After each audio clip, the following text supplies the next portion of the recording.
One of my favorite things that my husband and I do for each other as two people who often travel for our careers is prepping the house for one another when the traveling partner is coming home.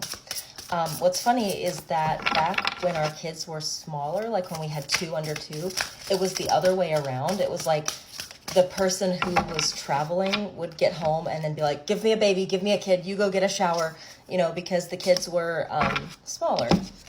Fearless is the card of the day. Tiger's eye. So I'm going to grab a tiger's eye to put into my necklace. Be fearless today.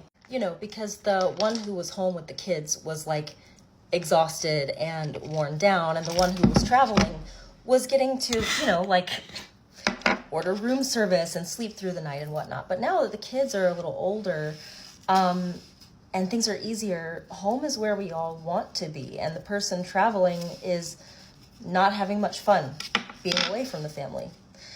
So now we make a point when it's the day that the traveling partner is getting home, the one who's been home does their best to create an environment for them that's like really special. So I've spent the morning getting the house all clean. I put clean sheets on the bed, cleaned up the whole kitchen, just did the whole shebang. And I even, check this out. Charlie works from home. We haven't hung up all of our shit yet. Don't mind that. And he often doesn't have a place to sit and work. It ends up being at the kitchen table. So I bought him this little, just this little $40 desk from Target and a little chair for him to sit in that I'm going to surprise him with when he gets home.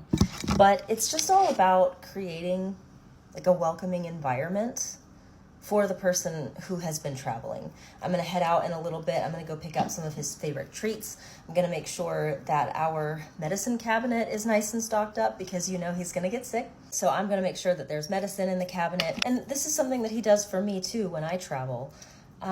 It's something that we started doing after our marriage reconciliation when we both realized that, marriage is fucking hard. We almost lost this relationship.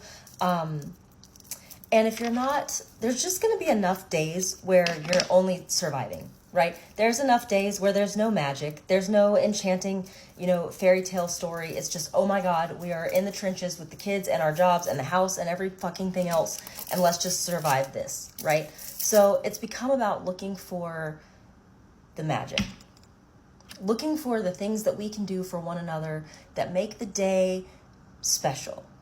Today's a special day. My husband's been gone for 3 days. I've been sick the whole time he's been gone. I finally feel better. Hallelujah.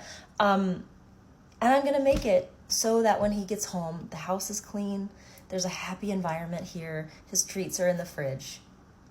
And he does the same for me when I travel.